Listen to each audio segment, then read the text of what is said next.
This doctrine is based on the divine command that Jimo, the first god emperor, was supposed to have given his people 2,600 years ago. Let us extend the capital and cover the 8 corners of the world under one roof. To cover the 8 corners of the world under a Japanese roof. The Japs have a special name for Jimo's divine command. It's called Hako Ichiu, and it has become the national ambition of Japan. From the viewpoint of Hako Ichiu, the emperor of Japan is the emperor of all the races of the world. There are no 7 seas. All the oceans are to be recognized as the great Japanese sea. And in 1930, the modern American college-educated minister Matsuoka said, to save humanity in conformity with the great spirit in which the Emperor Jimo founded the empire, Japan should take over the management of Asia, then extend it to the rest of the world. If you are Japanese, you believe you have been commanded by heaven to conquer all other races and peoples and put them under a Japanese rule.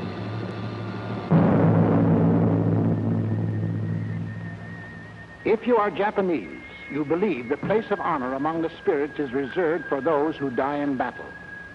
For they become warrior gods and are enshrined in a sacred temple, Yasukuni Shrine.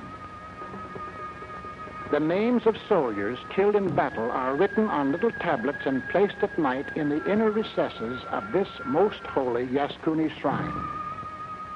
That is the greatest honor that man can achieve in Japan, to die in battle and be enshrined in Yasukuni, where even the emperor comes to bow to him.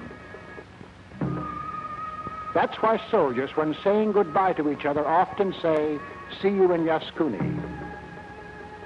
That's why mothers and wives accept the ashes of their dead soldiers without grief or sorrow. The silent victorious return, it is called. For the dead are warrior gods who live on beside them to be cherished and cared for, to be given food and drink and a lighted cigarette to smoke.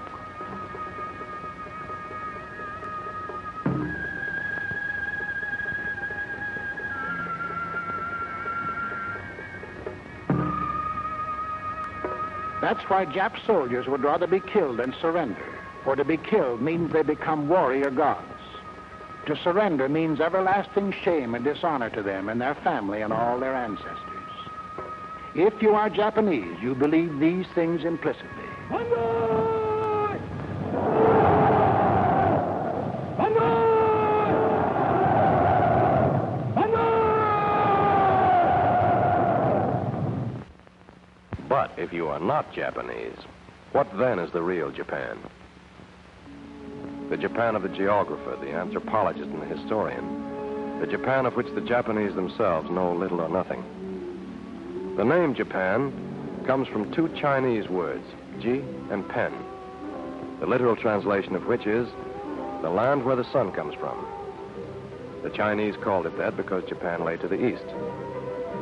Geographers say Japan is a chain of volcanic islands, 1,200 miles long and an average of 120 miles wide, our total land mass being a little larger than the state of California. Rocky and mountainous, only 16% of Japan is suitable for farming. Every human being in Japan lives within sight of mountains, many of them from 6,000 to 12,000 feet high. There are some 50 active volcanoes scattered through Japan. On an average of 4 times a day, Japan has earthquakes, severe shocks occurring about once every 2.5 years, with one disastrous earthquake about every 25 years.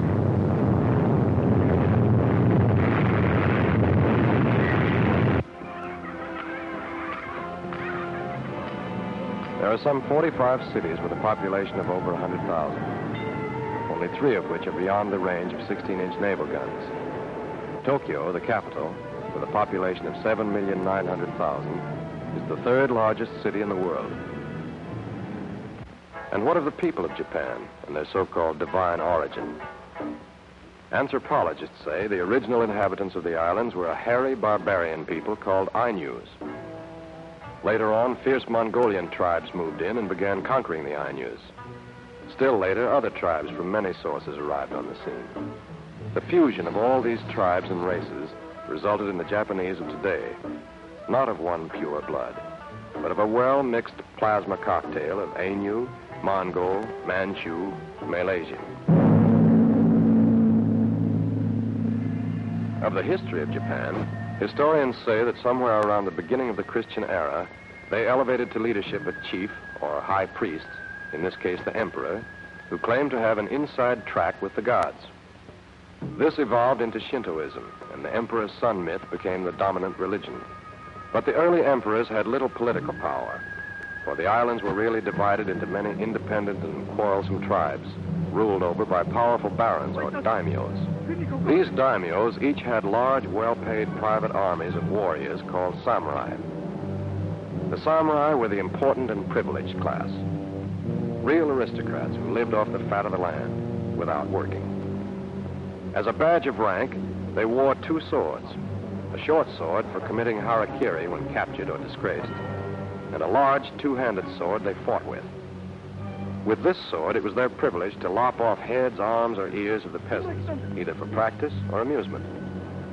To further set themselves apart from the common herd, the samurai developed a code of rules for themselves called Bushido, the code of the warrior.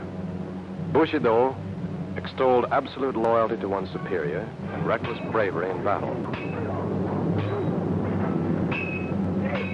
But most important, Bushido not only sanctioned double dealing and treachery, but looked upon it as an art to be cultivated. It encouraged ambush. Jump a man from behind when he's unarmed and you've got a club. When he's alone and you've got a gang. That's Bushido, the art of treachery and the double cross, the national code of Japan. Harakiri was also a privilege of the samurai. When condemned to death, they were allowed to kill themselves rather than be beheaded. The executioner's axe was for the common people.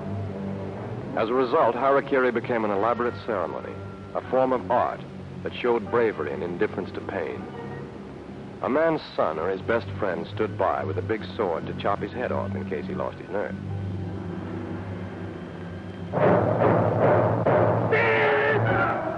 The daimyos and their paid samurai engaged in unending bloody civil wars against each other for the right to become the shogun.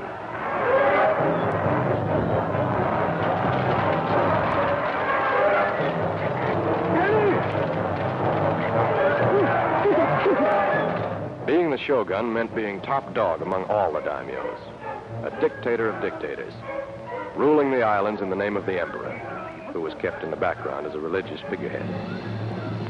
In the year 1592, the powerful shogun Hideyoshi thought he and Japan were strong enough to make their first bid to cover the world with a Japanese route. And as they have ever since, they picked China as the first victim.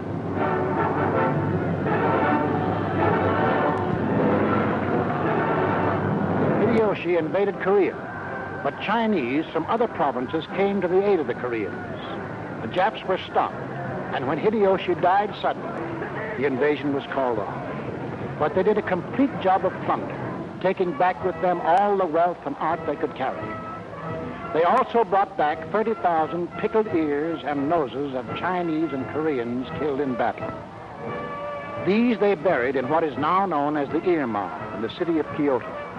It was around this period that something new came into the midst of this warring, bloodthirsty people. Something new and strange. In the year 1521, Magellan had sailed around the world to the Philippines. In his wake came Spanish and Portuguese missionaries who eventually visited the Japanese islands. The strange new thing they brought was Christianity, the revolutionary doctrine of peace on earth and the equality and brotherhood of man. Here was something that dignified the lowly Japanese serfs as human beings. Soon there were some 200 churches and over 200,000 converts.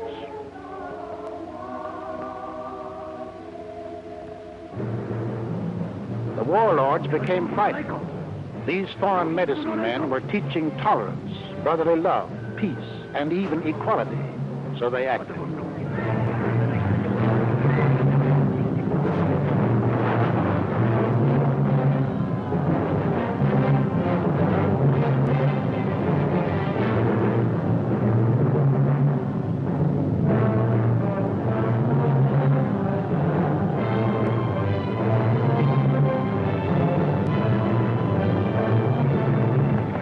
137 churches were destroyed in Nagasaki.